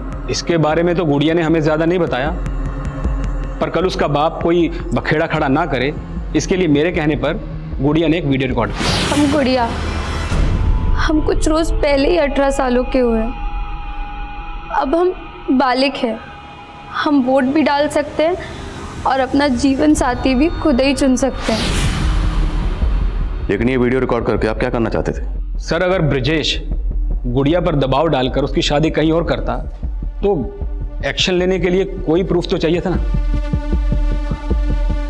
लेकिन अगर आपको गुड़िया के फादर के इंटेंशन पर शक था तो आपने गुड़िया को गांव जाने ही क्यों दिया? सर एक्चुअली गुड़िया अपनी माँ और भाई से मिलना चाहती थी, और वो ब्रिजेश, वो तो सर मुझे फेस भी करना नहीं चाहता था, इसलिए इस बार उसको लेने भी नहीं आया। मुझे बोला कि मैं गुड़िया को बस में चढ़ा दूं। सर अगर आप चाहें तो मेरे दोस्त रतन से कंफर्म कर सकते हैं, वो भी मेरे साथ आया था गुड़िया को बस स्टैंड तक छोड़ने। जी हाँ सर, मैं और अशोक हम दोनों साथ में उस लड़की को बस में चढ़ाने गए थे। तो अशोक के घर अक्सर आते जाते हो या उस दिन खास इसी काम की वजह से गए थे? नहीं सर, दोस्त हैं हम दोनों, एक दूसरे के यहाँ आते जाते रहते हैं। उस दिन जब मैं अशोक के घर गया तो वो गुड़िया को लेके बस में बैठाने जा रहा था। ऐसे में हम अकेले वहाँ क्या करते, इसलिए हम भी उसके साथ चले गए। हाँ साहब, वो वकील साहब खुद आए थे और इस लड़की को बस में चढ़ा के चले गए। तुझे कैसे पता वकील? पहले से जानता था? नहीं साहब, वो उस दिन अपना कार्ड दिए थे हमें। सुनिए मेरा कार्ड है, इस पर मेरा नंबर लिखा है, अगर लड़की को कोई भी परेशानी हो तो मुझे कॉल कर। साहब हमको तो लगा कि वो अपना कार्ड देके हमको धौस दिखा रहा था कि उस लड़की को कुछ होना नहीं चाहिए। अब तो हमें सफाई दे रहा है कि वकील की डर की वजह से तूने बच्चे के साथ कुछ नहीं किया। आप गलत समझ रहे हो साहब, हमने तो उस लड़की को अगले दिन सुबह 7 बजे गोरखपुर के बस अड्डे पे छोड़ दिया था। वहाँ पे इस आदमी को देखा था? नहीं सर। सर वो गुड़िया का बाप बोल रहा था कि वो सुबह 5 बजे से बस स्टॉप पर खड़ा था। मालिक गुड़िया कहाँ है?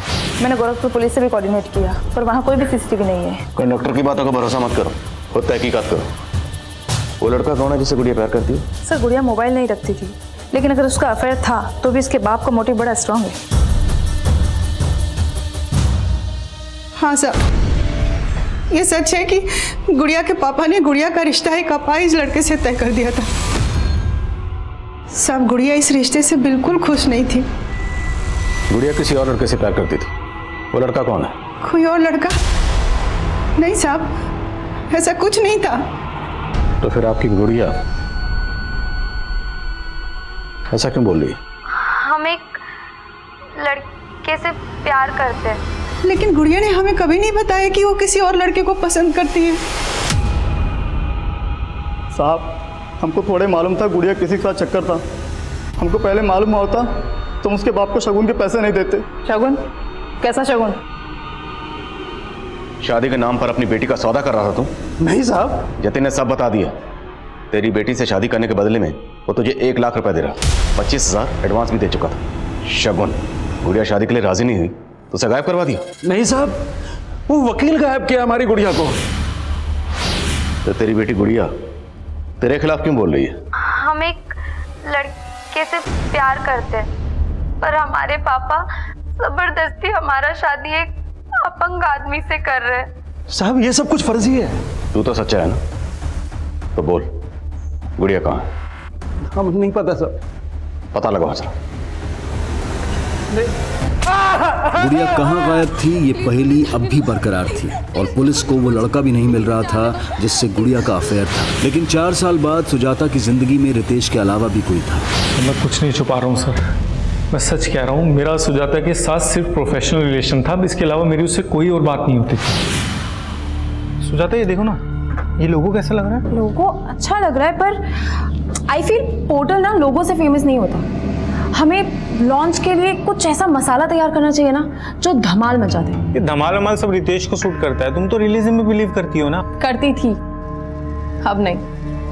मिलाई क्या है मुझे रियलिज्म से? कब से हूं मैं जर्नलिज्म में? And where am I? Ritesh ने कितना पीछे छोड़ दिया है मुझे। You know what, I want to work on my unique project. Ritesh ना मुझे अपने पैरों की जूती समझता है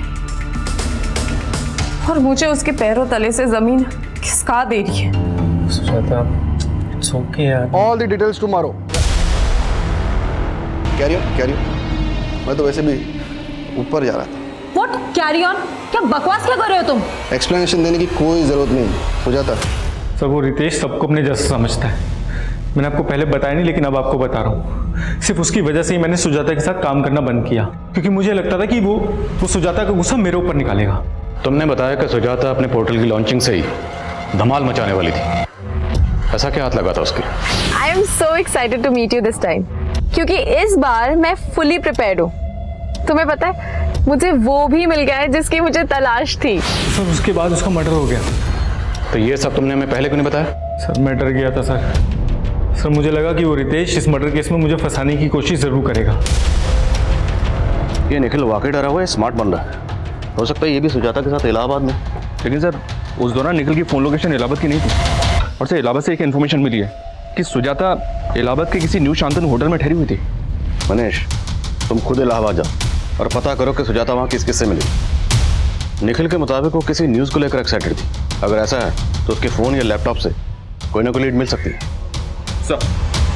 पुलिस को फिलहाल सुजाता के लैपटॉप, कंप्यूटर्स और फोन से ऐसा कोई डेटा नहीं मिला था जो सस्पिशियस हो, लेकिन पुलिस इन सब का डिलीटेड डेटा भी रिट्रीव कर रही थी। पर क्या पुलिस इस एंगल पर काम करके अपना वक्त जाया कर रही थी? सुजाता मर्डर केस एक हाई प्रोफाइल केस था और पुलिस अच्छी तरह से जानती थी कि अगर वो जल्द ही किसी नतीजे पर नहीं पहुंची तो ये केस उनसे छीनकर सेंट्रल इन्वेस्टिगेटिव एजेंसी को भी दिया जा सकता है। इसलिए पुलिस काफी दबाव में काम कर रही थी। लेकिन एक गरीब लड़की गुड़िया का केस जो पिछले 4 साल से लापता थी, वो बिना किसी नतीजे के बैकलॉग में था और गुड़िया के गरीब परिवार की हर गुहार अनसुनी कर दी गई थी।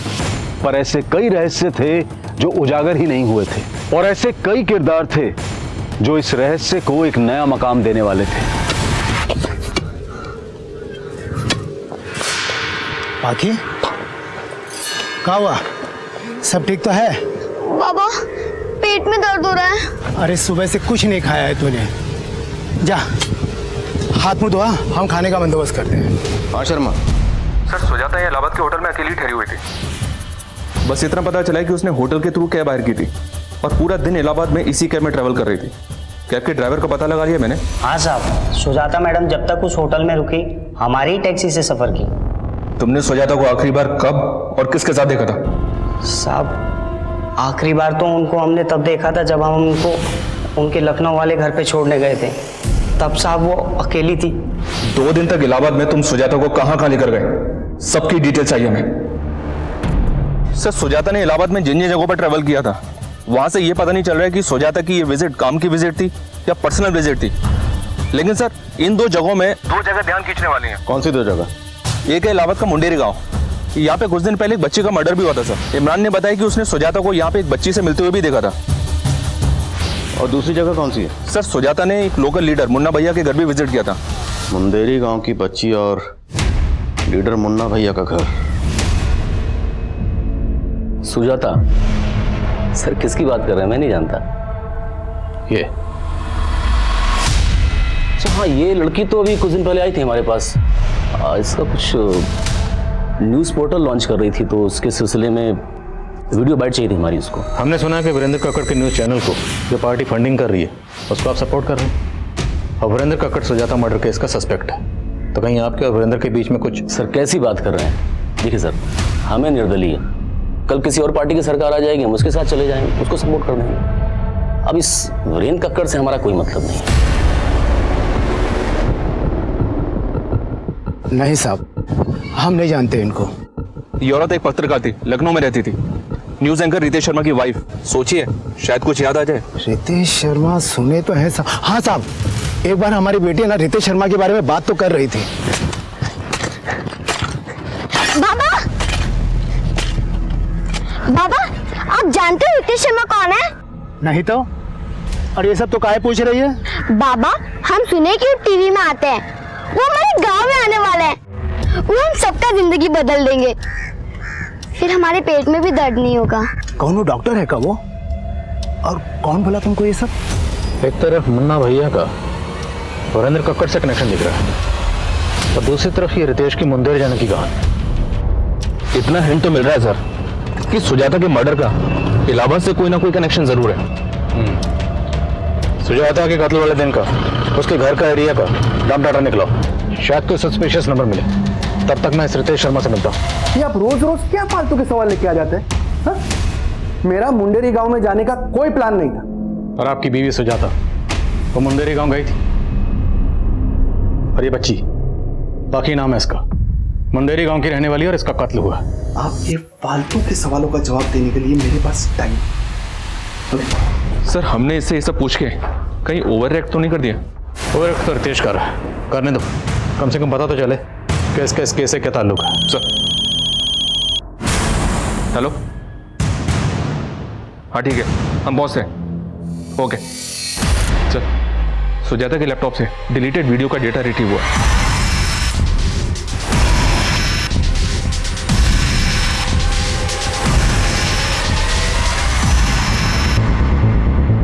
काफी औरतें और बच्चियां इस वीडियो में, और शायद आदमियों को भी बंदी बनाकर रखा गया।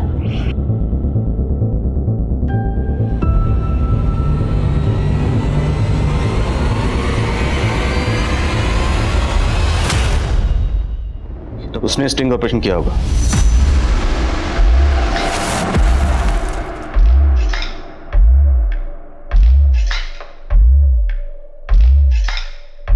तुम तीनों लड़की गाड़ी में बैठो, चलो।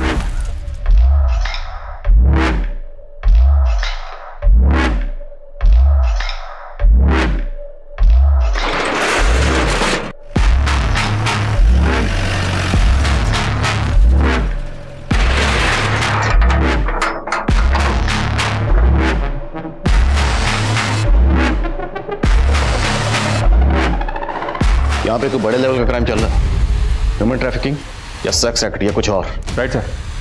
और सर ये जगह पाकी के गांव मुंडेर के आसपास की हो सकती है। अगर इन लोगों को पता चल गया कि हम इस जगह का पता लगा रहे हैं तो ये अलर्ट हो जाएंगे और पाकी के फादर से पूछने का रिस्क भी नहीं ले सकते। इसलिए जो करना चुपचाप करना, चुपचाप गुपचाप। ये सब किसी बड़े अपराध की तरफ इशारा कर रहा था, लेकिन अपराध था क्या, इसका पता लगाना इतना आसान नहीं था। वहीं पुलिस सुजाता के घर के एरिया का डंप डेटा भी खंगाल रही थी। सर सुजाता की हत्या वाली रात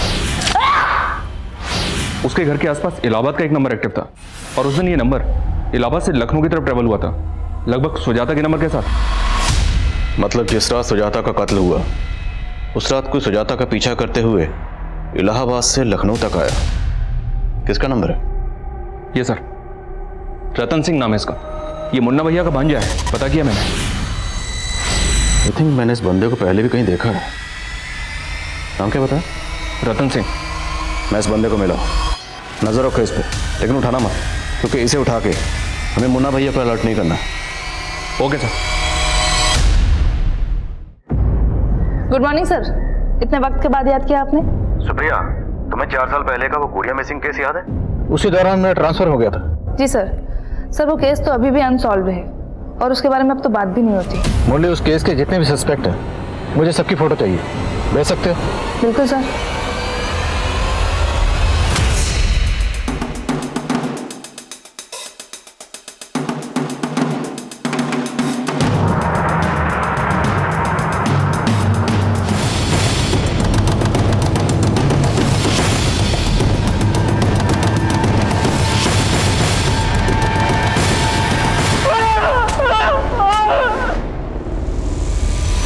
हमारी मुलाकात 4 साल पहले भी हो चुकी है। गुड़िया मिसिंग केस, कुछ याद आया? उस दिन जब मैं अशोक के घर गया तो वो गुड़िया को लेके बस में बैठाने जा रहा था। ऐसे में हम अकेले वहाँ क्या करते, इसलिए हम भी उसके साथ चले गए। गुड़िया को कहाँ गायब किया?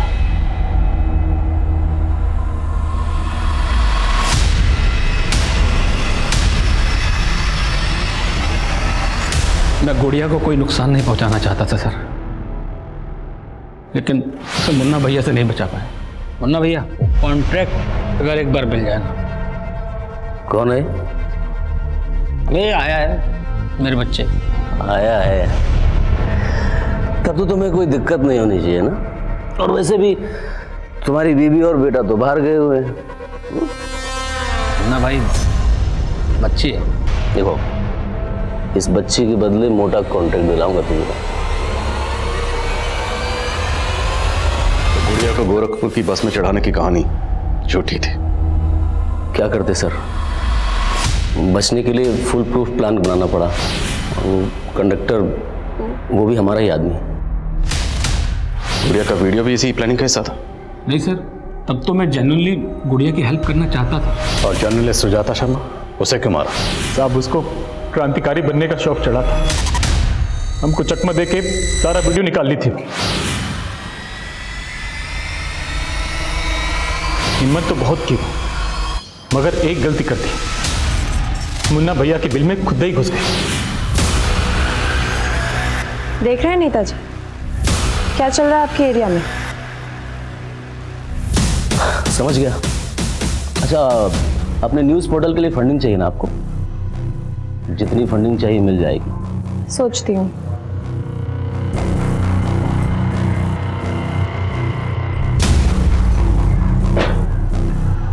ए मामा, हमको नहीं लगता यहाँ पर ये फंडिंग के लिए आई थी। इतना सब कुछ रिकॉर्ड करके लाई है। अभी जो आप बात किए ना, वो भी रिकॉर्ड कर ली होगी, ताकि आपको ऑन द फेस आरोपी दिखा सके। तो बड़ी चंट निकली रे। बोलिए तो यहीं पर मार के काट दें। काम करो, इसे इसके शहर में जाके मारो।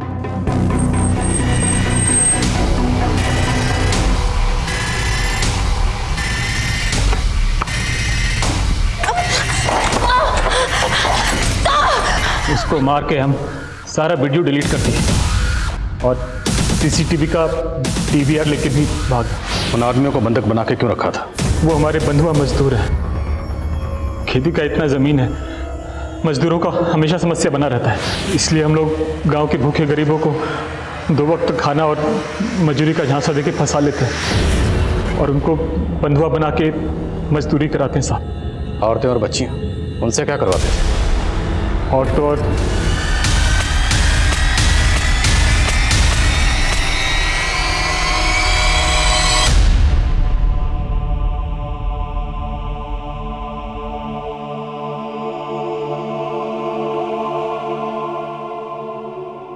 हम अक्सर सुनते हैं कि अदालतों से लेकर पुलिस की फाइलों में ऐसे कई केसेस हैं जो सालों तक किसी नतीजे पर नहीं पहुंचते। इसके पीछे की वजह जो भी हो, लेकिन अगर गुनहगार जल्द से जल्द सलाखों के पीछे ना पहुंचाए जाएं, तो वो और अपराध भी कर सकते हैं, जैसा कि इस केस में हुआ। अगर पुलिस 4 साल पहले ही गुड़िया के गुनहगारों तक पहुंच गई होती, लेकिन ये रैकेट तो इस पैमाने पर फैला हुआ था कि कई मासूम इन गुनहगारों का शिकार हो रहे थे। अब मैं अनूप सोनी आपसे विदा लेता हूं। फिर मुलाकात होगी क्राइम पेट्रोल सतर्क में एक और नए केस के साथ। तब तक अपना और अपने परिवार का ख्याल रखें, सतर्क रहें, सुरक्षित रहें और देखते रहें क्राइम पेट्रोल सतर्क। जय हिंद। इस तरह के और भी एपिसोड देखने के लिए हमारे चैनल को सब्सक्राइब करें और बेल आइकन दबाना ना भूलें।